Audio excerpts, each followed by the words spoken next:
measure up. We weren't sufficiently resolute. It's not a way to make friends. Manu Raju, CNN, Washington.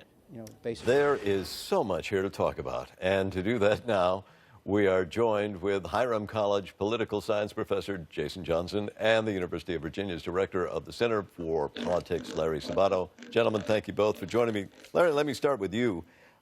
Cruz continues to say that he is, an outsider, a political outsider, even though he's not really. But I'm wondering, if he gets elected, how is he going to get anything done when it appears that almost everybody in Congress doesn't really like him?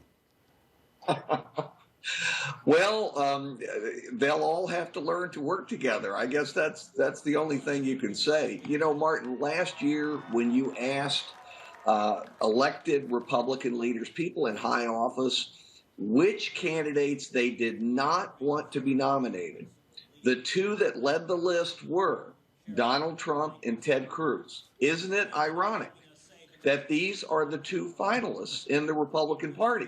And it tells you what a tremendous distance. I'm not sure that really is ironic. I think what that suggests is that the public has finally realized something that apparently those in Washington is they don't like those in Washington. So maybe that's the lesson here. Jason, let me ask you this real quick. The whole Lucifer comment from Boehner, it doesn't seem to square with other times that he's been asked about Ted Cruz. And here's an example of him on Jay Leno about 2 years ago.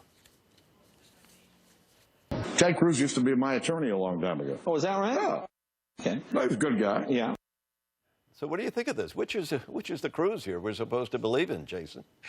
Martin, the most honest man in the world is the guy who's already left his job. Okay, this is the real John Boehner. He can't stand Ted Cruz. But he's not the only one. We've got Lindsey Graham. We've got people from the top to the bottom who've said Ted Cruz is generally an awful guy that no one wants to work with. It's made it difficult for him to succeed in the campaign. It'll make it difficult if he were ever to somehow trick his way into being president of the United States. And it shows once and for all, as if we needed a reminder, personality matters when you're running for president because you got to work with people. You can't just be a dictator.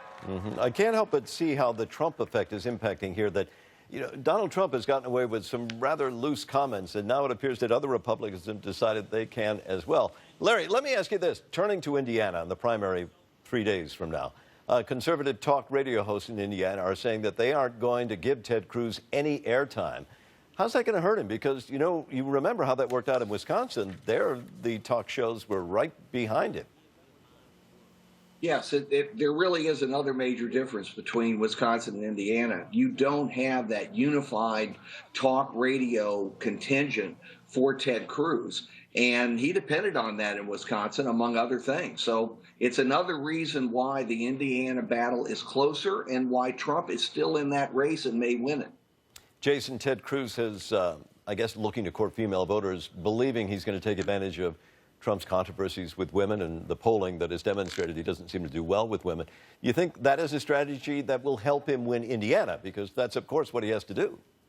No, I thought that picking Carly Fiorina when you're nowhere close to the nomination is ridiculous. I was waiting for Ted Cruz to say, and yes, I'll be in the NFL draft too. You don't pick a VP candidate when you're not even close to being the nominee, and it looks like a stunt. And if there's one thing that Midwestern voters don't like, voters in general don't like, they don't like stunts. Either win like a hero or die like a hero, but don't attempt to fool people. Between Carly Fiorina and working with John Kasich this week, I think Cruz has really hurt his integrity in this race. Larry, do you think that as far as choosing Carly, was brilliant or just desperation? Well, it was desperate. It was a Hail Carly pass instead of a Hail Mary pass. Maybe it helps him a little bit because it did create some media attention and buzz. But, I don't think she has any deep roots in Indiana. Actually, she doesn't even help him in California, where she ran for U.S. Senator and lost badly. Okay, hold on there, Larry, because what I want to do now is sort of pivot to the general election and Hillary Clinton talking about Trump. Here's what she had to say to CNN's Jake Tapper in this exclusive interview about how she's going to deal with Trump in the general election. Take a listen. I have a lot of experience dealing with men who sometimes get off the reservation in the way they behave and how they speak. I'm not going to deal with their temper tantrums or their bullying or their efforts to try to provoke me. Treat him like a kid. That seems to be the way that Hillary is looking at Donald Trump. Is that a good strategy, Larry? Well, she'll attempt to do it that way. And of course, people are interpreting that statement broadly. She has had that experience, even at home. I don't think it'll work in a general election. It's not enough. And she'll have to deal with Donald Trump as the Republican nominee. Right. You can't just sort of downplay him and ignore him. Jason, Indiana Governor Mike Pence gave his endorsement to Ted Cruz. What do you think? Is that going to really help Ted Cruz in Indiana? It was a fairly tepid endorsement. It was sort of like, if you put a gun to the head and tie me to railroad tracks, I like him. But, you know, he also then praised Donald Trump for talking about the anger of working class voters.